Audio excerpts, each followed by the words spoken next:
देखिए बेटा, नेक्स्ट है एक्सरसाइज 1.5।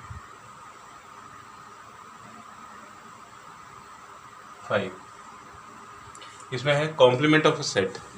इसको ए कॉम्प्लीमेंट से डिनोट करते हैं, या ऊपर डैश लगाते हैं, या ए के ऊपर बार का साइन लगाते हैं, या ए के ऊपर सी लिखते हैं। यूनिवर्सल सेट के अंदर से अगर ए को हटा दिया जाए तो ए को छोड़ के जो भी कुछ बचेगा वो उसका कॉम्प्लीमेंट बचेगा। यानी कि ए और ए कॉम्प्लीमेंट को यूनियन करने पे पूरा यूनिवर्सल सेट बन जाता है, तो इसलिए वो दोनों एक दूसरे के कॉम्प्लीमेंट होते हैं। इसका एक एग्जांपल देखिए, जैसे यूनिवर्सल सेट दिया हुआ है 1 2 3 4 5 और ए दिया हुआ है 1 2, तो ए कॉम्प्लीमेंट हो जाएगा यूनिवर्सल सेट माइनस ए। तो यूनिवर्सल सेट में से ए के एलिमेंट्स 1 2 को छोड़ दीजिए तो 3 4 5 बचेगा, ये ए कॉम्प्लीमेंट हो जाएगा। अब जैसे ये यूनिवर्सल सेट है, इसमें ए को छोड़ के बाकी सबको सेट किया हुआ है, तो ये ए कॉम्प्लीमेंट को डिनोट करेगा।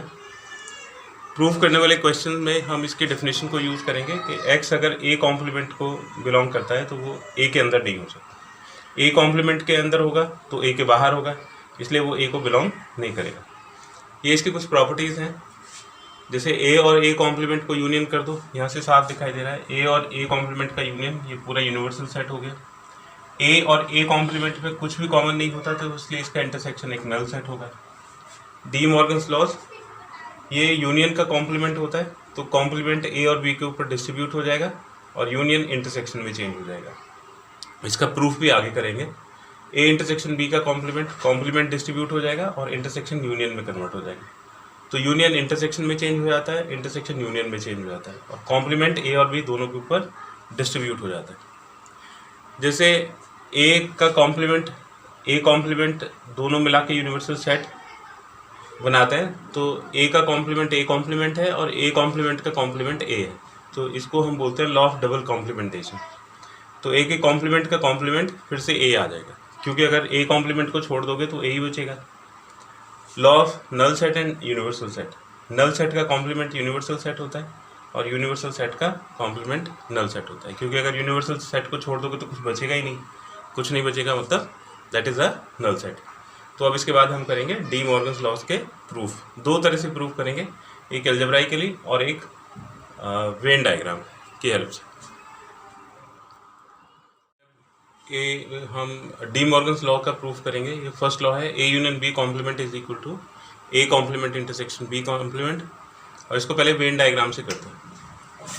तो लेफ्ट हैंड साइड का वेन डायग्राम बनाते हैं, ये ए यूनियन बी का होल कॉम्प्लीमेंट। देखिए ये यूनिवर्सल सेट हो गया, ये सेट ए, ये सेट बी, इसको हमने ए लिख दिया, इसको बी लिख दिया। तो ए यूनियन बी को छोड़ के जो भी कुछ बचेगा, ये ए यूनियन बी का कॉम्प्लीमेंट हो गया, लेफ्ट हैंड साइड का वेन डायग्राम बन गया। अब राइट हैंड साइड का वेन डायग्राम बनाते हैं, A complement intersection B complement. तो पहले ए कॉम्प्लीमेंट का इंटरसेक्शन बनाएंगे, ये ए और बी को हमने ऐसे डॉटेड से बना दिया, तो ये हमने ए लिखा, ए को छोड़ के जो भी कुछ बचेगा वो ए कॉम्प्लीमेंट हो जाएगा। तो ये जो शेडेड पार्ट है ये ए कॉम्प्लीमेंट को डिनोट करता है। फिर इसका इंटरसेक्शन करना है हमें बी कॉम्प्लीमेंट के साथ, तो ये ए को डॉटेड बना दिया, बी को बोल्ड बना दिया, ये बी, और बी को छोड़ के जो भी कुछ बचेगा वो बी कॉम्प्लीमेंट बचेगा। तो ये देखिए ये बी कॉम्प्लीमेंट हो गया। अब इन दोनों का हमें इंटरसेक्शन करना है, इंटरसेक्शन में हमें इन दोनों का कॉमन पार्ट लेना है।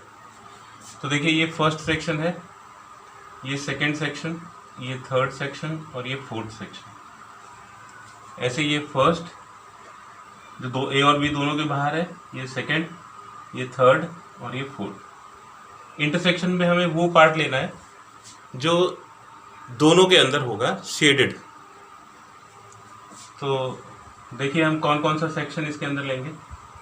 हमने इसके अंदर ए बना दिया, बी बना दिया, और जो दोनों में कॉमन है उस सेक्शन को हम शेड करेंगे। वन इसमें भी शेडेड है, फर्स्ट पार्ट इसमें भी शेडेड है, तो फर्स्ट पार्ट इसके अंदर आ गया, क्योंकि ये दोनों में शेडेड है तो दोनों के अंदर कॉमन। सेकेंड पार्ट इसमें है, इसमें नहीं है, तो दोनों में कॉमन नहीं है। थर्ड पार्ट इसमें भी नहीं है, इसमें भी नहीं है, थर्ड पार्ट तो दोनों में ही नहीं है। और फोर्थ पार्ट इसमें है, इसमें नहीं है, तो फोर्थ पार्ट भी कॉमन नहीं है। तो ये हो गया A complement intersection B complement. अब इन दोनों का वेन डायग्राम देखिए, ये वेन डायग्राम बिल्कुल एक जैसा है, तो therefore left hand side is equal to right hand side, तो left hand side right hand side के इक्वल। अब इसको हम एलजेब्रा से करेंगे।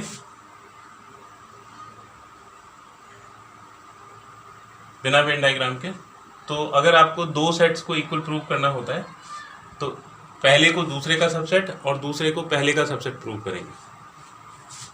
तो हमने ये सपोज किया कि let x belongs to a union b का कॉम्प्लीमेंट। तो हमने इसका एक एलिमेंट ले लिया x।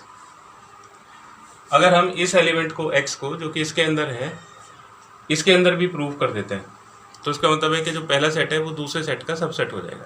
ऐसा इसलिए होता है क्योंकि x एक जनरल एलिमेंट है, इसके सारे एलिमेंट्स को रिप्रेजेंट करता है, और अगर इसके सारे एलिमेंट इसके अंदर हो गए तो इसका मतलब ये इसका सबसेट हो गया और वो सुपर सेट हो जाएगा। तो x अगर a यूनियन b का कॉम्प्लीमेंट है तो इसमें कॉम्प्लीमेंट की डेफिनेशन लगाइए, तो x a यूनियन b को बिलोंग नहीं करेगा। अब यूनियन की जो डेफिनेशन थी नेगेटिव स्टेटमेंट के लिए, यूनियन पॉजिटिव स्टेटमेंट के लिए और को रिप्रेजेंट करता है और नेगेटिव स्टेटमेंट के लिए एंड को रिप्रेजेंट करता है। तो ये हो जाएगा x does not belong to a and x does not belong to b। इसका मतलब हो गया कि x belongs to a complement and x belongs to b complement. Positive statement के लिए एंड इंटरसेक्शन को डिनोट करता है, तो x belongs to a complement intersection b complement.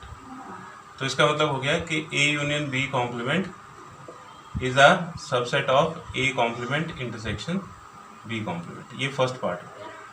तो हमने ये प्रूव कर दिया कि ये इसका सबसेट है। अब उल्टा करेंगे। Now let y belongs to a intersection b complement. हमने इसका एक एलिमेंट सपोज कर लिया, इसको अगर हम इसके अंदर प्रूव कर देंगे तो वो दूसरे वाला सेट पहले वाले सेट का सबसेट हो जाएगा। तो इसका मतलब हो गया कि y does not belong to a intersection b, sorry y belongs to a complement intersection b complement. Positive statement के लिए इंटरसेक्शन एंड को रिप्रेजेंट करता है। ये हो गया y does not belong to a and y does not belong to b। Negative statement के लिए जो एंड है वो यूनियन को रिप्रेजेंट करेगा, तो ये हो जाएगा y belongs to a union b का कॉम्प्लीमेंट। तो देयरफॉर